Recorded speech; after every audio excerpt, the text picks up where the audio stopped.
Rodney James here for Cage Side Press. I'm joined by UFC.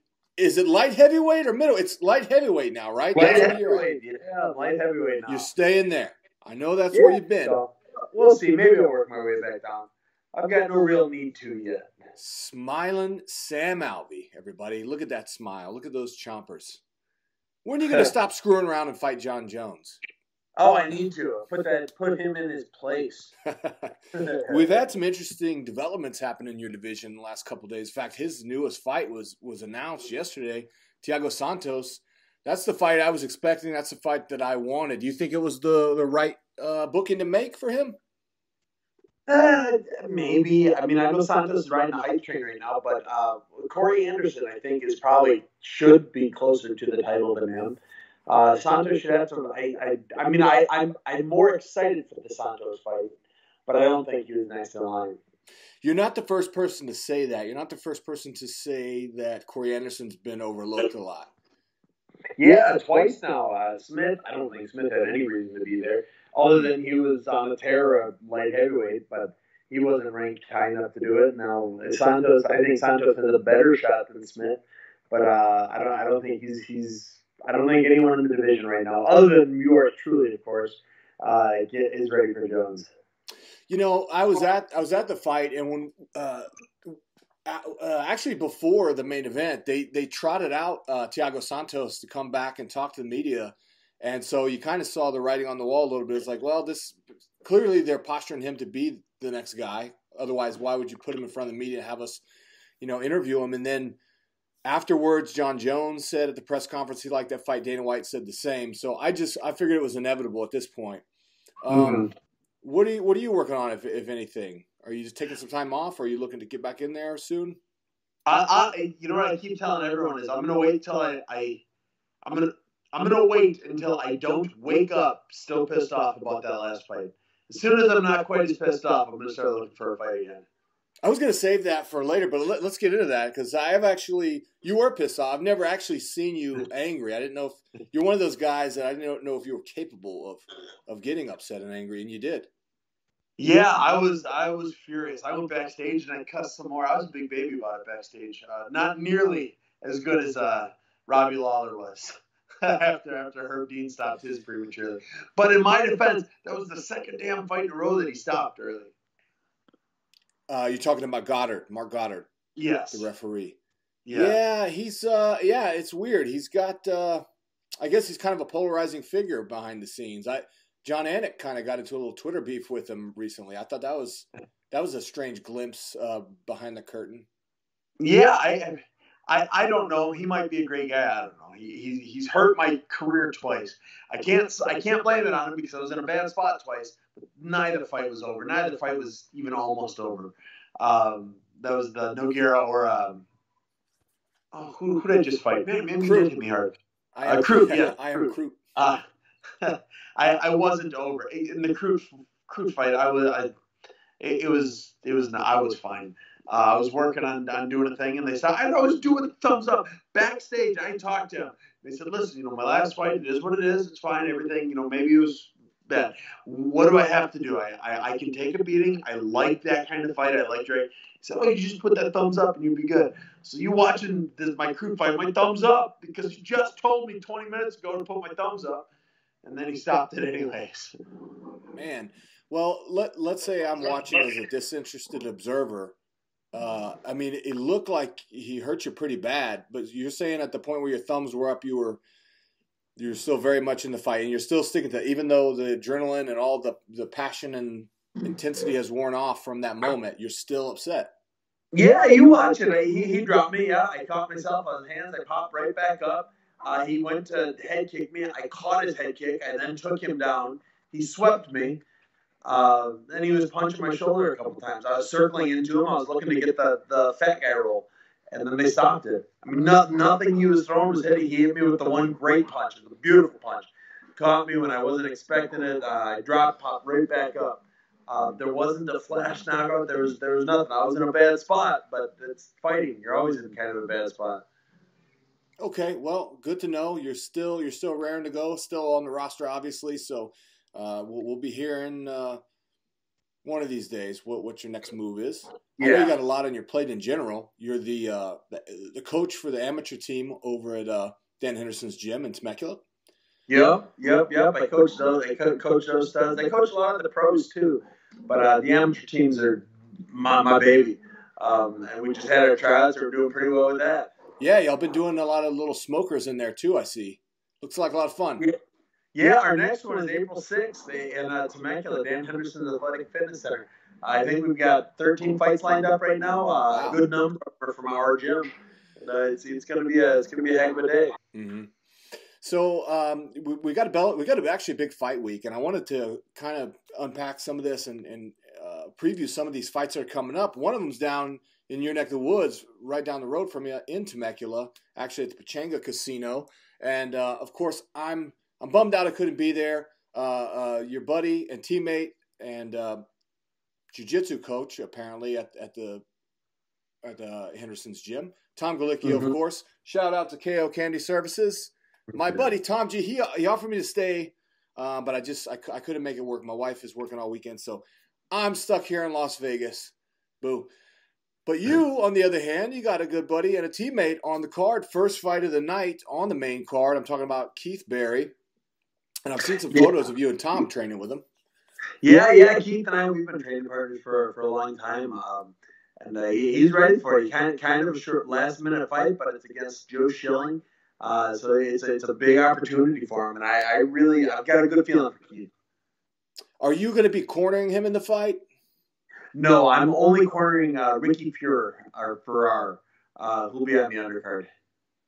I know that name. I know that. Maybe I met him when I was down there. Okay, so he's on the world's strongest man, weighs 135. Is that right? How many fights does he have? He is 3-1 as a professional, but he was like 20-2 as an amateur. Good God, man. Yeah. So he must be a young guy. Not so much. He's 28 now. Okay, not a young guy. Yeah, no, he's the most athletic kid you'll ever meet. I mean, swear to God, he's 135 pounds and stronger than me everywhere. It's just, he's a freak, my puppy. Yeah. Really? Well, you're freakishly strong, and I'm not just saying that because I'm talking to you. I've rolled with you a little bit, and good God, man. Yeah, he's stronger. I don't know how he does it. Because he doesn't even lift that much. He just does what he does when he wants to. It's amazing. I mean, he's 5'4", 5'5". He can dunk. It's ridiculous. Wow. Now I'm 6'2", and I can't dunk. I can touch the rim like without the ball. But that was a good day. Yeah. So about Keith. So you're not cornering, but you have been training with him. I've seen some of the photos on social media, and of course I know he's buddies with you guys. He trains with y'all. Actually, when I was there last time, I did stay with Tom, and Keith was a roommate of his, and so I got to hang with Keith a little bit, pick his brain. And the last I talked to him, this has been a while ago, last year sometime, he was getting into just doing boxing only. So how do you get back into both? In the combat sport, you gotta be good at everything. You gotta love doing it. He loves doing it. So if he can't find an MMA fight, he'll take a boxing fight. If he can't find a boxing fight, he'll find a kickboxing fight. He's just an athlete, and he's pretty good at all of it. Yeah, I don't even, I didn't look it up. I don't remember the last time that he fought MMA, but it seems like it's been a little while. Might have been Kevin Casey for Bellator. That's a good guy. Yeah, Kevin Casey's real good. They got a draw. They drawn out. They had a draw. See, you know what? And again, Joe Schilling, same thing. Last time I talked to him was like right after I moved to Las Vegas, and I can't even remember. I can't even remember if he was getting ready for a kickboxing or an MMA fight. But he doesn't have a whole lot of MMA fights. No, he's 3-2 or 2-3. Yeah. So yeah, but he's got a lot of kickboxing fights. He's got a lot of kickboxing fights. Yeah, that's what I was going to say. And I know with, Keith with this professional boxing background and the striking, I'm wondering, like, to me, I have no idea what his game plan is. I would think you would want to get Joe Schilling on his back, maybe just not take the chance and, maybe not.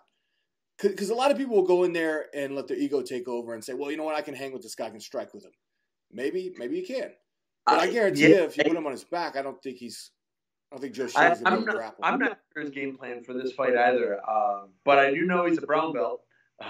So he's pretty good on the ground. So it wouldn't surprise me if it went there. But he also hits harder than almost everybody else I train with. So he's always got that opportunity to land that shot to knock out Joe Shilling. That's a good one. And then in the main event, we got Sadawad. Last time I was there in Temecula, he fought my coach, Ryan Couture. And, of course, that was a brutal finish. Sadawad has been doing damn good. I don't know much about Brandon Gertz, although I feel like I should. Yeah, I don't know him very well either. Sadawad, I've worked with him a few times. They're a very, very talented fighter. But I'm excited for the fight. It's kind of a cool matchup. It's going to be a good fight. So what are you going to do? You're going to go out there, coach your boy, and then will you hang out afterwards, watch all the fights?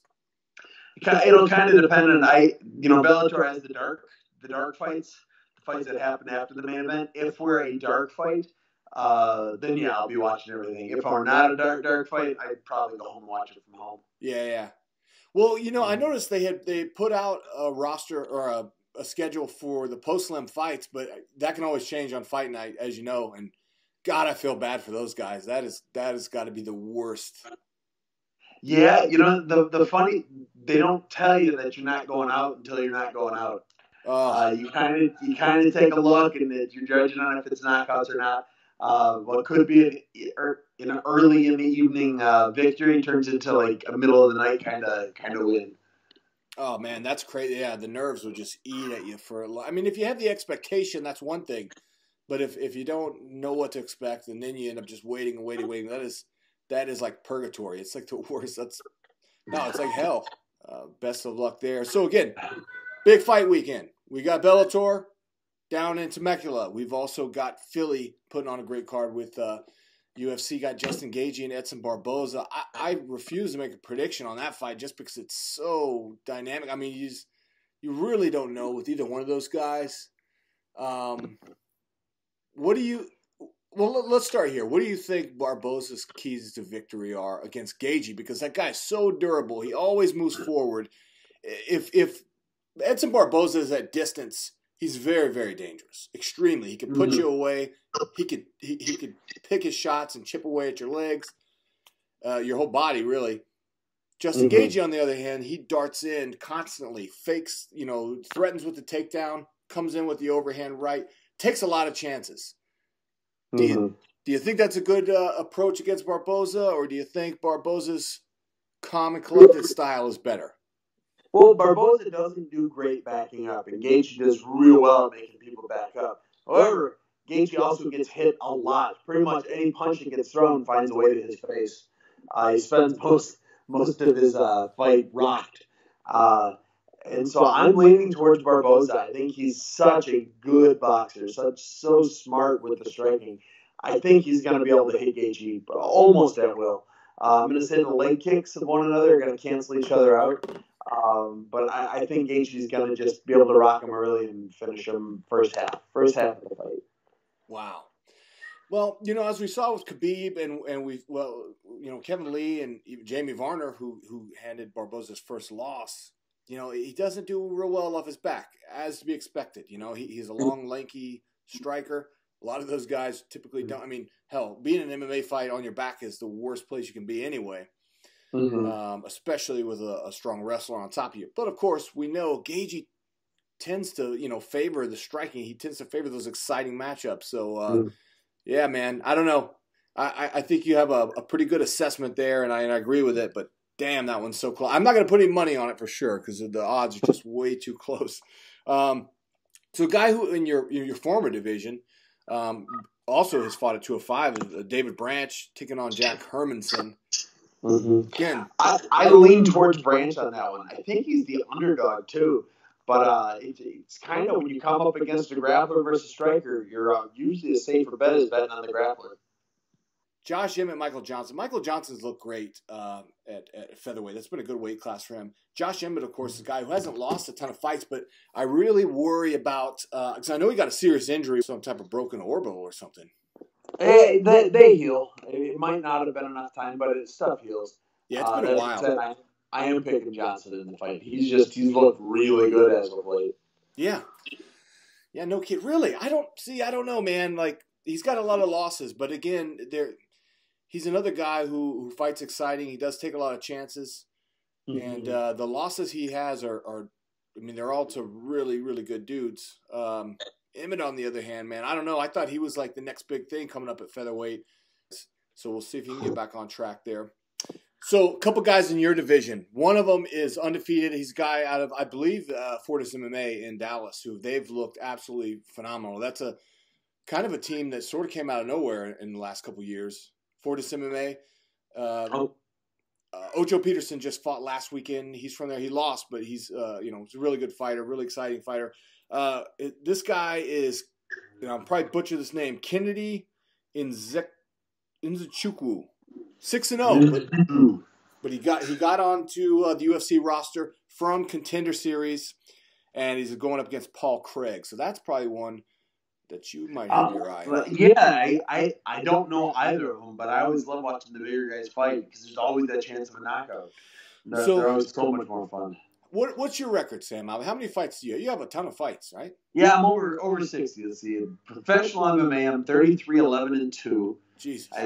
6-1 as an amateur, and I'm 6-1 in professional Muay Thai as well. Okay.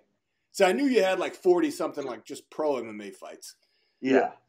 Well, for what it's worth, Paul Craig is 10-3, so that's an up-and-comer. Okay. And then this is actually one of the most exciting fights on the card, and it's another Contender Series alumni in Sadiq Yusuf. He's a featherweight.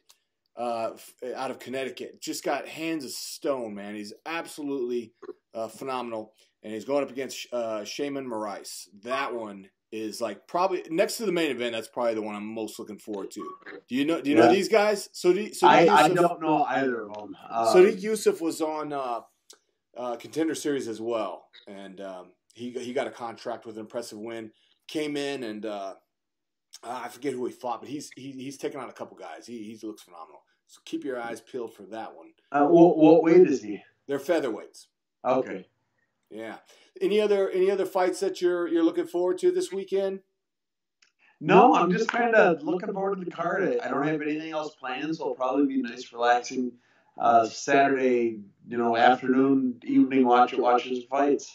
Same here. All right, last thing I want to talk about. We started off talking about John Jones and the announcement of his next fight, July 6th, International Fight Week in Las Vegas, UFC 239 headliner.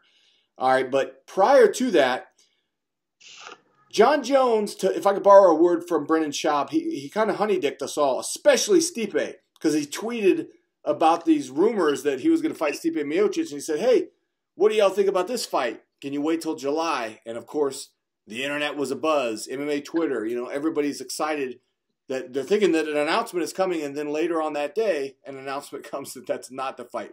But if he does go up to heavyweight, what do you think about that fight? Or what do you think about Jones at heavyweight, period?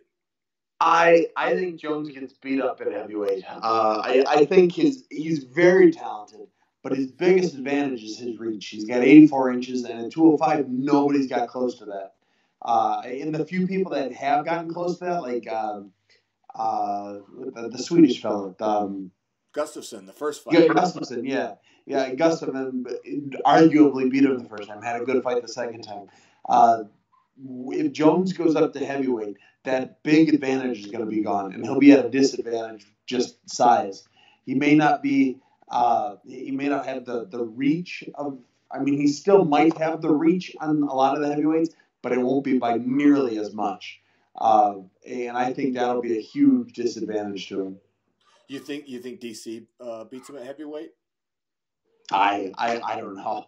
I don't know if I would trust Jones not to cheat for that fight. Yeah, that's fair, but I don't know, man. Like, to me, I don't want to see DC and Jones at light heavyweight again. I have no interest in that. We've seen the outcome twice, but I'll tell you what, man, at heavyweight, I think DC is the greatest heavyweight ever. He cheated in that fight. If I went into a cage with a baseball bat, it's the same thing. He's juiced on something during camp, juiced on something. He did not beat DC at least the second time. I bet he was juicing on the first one too, but I don't think they were testing. Well, he's been busted for juicing 2 times, you know? Yes. But I don't remember when the first one was, if it was before or after DC. But the second one, for sure, he was tested with it in his system even after the fight. And so he doesn't get credit for beating DC twice. If I went into that cage with a baseball bat, I could beat DC also. But without that baseball bat, I'm not going to win. Yeah, actually, I guess technically you're right because they overturned that and DC actually retained the belt. So let me ask you this, and I'll give you my opinion first, but I want your, as a professional and as a person who's in John Jones' division, I want to know your thoughts.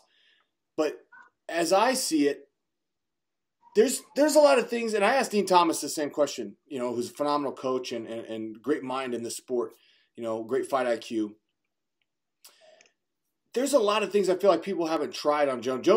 Jones is very good at keeping, and this is a quote from Dean Thomas. He actually said this. He keeps people on ice. In other words, if you were in an ice skating rink and he was on regular ground, like he wasn't, maybe he has some magical shoes where he doesn't slip on the ice, right? But you're on ice skates. That's kind of what he does to people because his movement is so unpredictable. His feints and his explosive striking. And the threat of the wrestling always keeps guys very tentative. We saw that with Lionheart Smith. He was very tentative. We've seen a lot of guys get that way. Almost everybody that ever fights him. So I feel like, number one, if you came out more aggressive and just really took the fight to him and pushed forward, I think that's something that a lot of guys haven't tried. And also calf kicks. He's got little chicken legs. Nobody has ever worked on calf kicks against him. What do you think? Calf kicks are always a good idea. The blitzing is easier said than done, the closing the distance like that. Sure. And again, I go back to his long range. The reason, I don't think he moves so much different than anyone else, but he can hit you from anywhere. He's got, I've got long arms of 76.5 inches. He's got almost a foot of reach on me. That means he can be close to a foot further away from me and hit me while I still have to close that distance. So for me to close that distance, I got to get through that extra range. It's not a bad idea, but that's, everything else people have tried has failed. DC kind of did close the distance a little bit in their last fight, and then he got kicked in the head. But Jones is super talented. He's got a lot of talents in that ring. But I think the biggest talent he has was a gift from God. Just he's so long. It's so hard to fight somebody when they're that long. Yeah, DC had some success in the first fight as well, closing the distance and fighting dirty in the clinch, using that single collar and coming up the middle with those uppercuts. And I was impressed with Jones' ability to take those shots. And you're right, it is absolutely easier said than done. I guess what I'm getting at is, like, you know how we've seen Jones come into start the fight crawling, crawl towards. It's like, why not just run at him and as soon as he takes his hand off, just blast him with a knee? I don't know. Again, easier said than done. Not a bad idea. Although he'd probably wrestle you. He is the guy that took down DC too. Underrated wrestling he has. Big time. I'll never forget, and we'll end on this, Matt Hamill. When Matt Hamill was on The Ultimate Fighter, he was such a good wrestler that he was showboating. He was holding his hands behind his back and daring his teammates to try and take him down, and they couldn't do it with no hands. And then when John Jones fought him, back when John was still just a contender, he just took him and just flopped him right on his head like nothing. It was crazy. Yeah, but then Matt Hamill beat him. So he is the greatest of all time. That's undisputed. Greatest of all time, Matt the Hammer Hamill. Damn. Sam Alvey, tell us about your podcast and where we can find it. You're back. Yeah, hit me up. All social media. It's at Smilin Sam, SMILEN SAM. My podcast, Just Smile. It's on Google Play. Working on getting it onto iTunes as well. Or you can just go straight to the source. It's on my YouTube channel, which is Sam Alvey on YouTube. So just hit me up. I love talking to everyone always, and if you hit me up, I usually answer back. Sam Alvey, you're a class act. You're a hell of a coach, hell of a fighter. You're a good dude. Thank you for your time, sir. Hey, thank you, sir. All right, have a good weekend. You too, my friend. Later.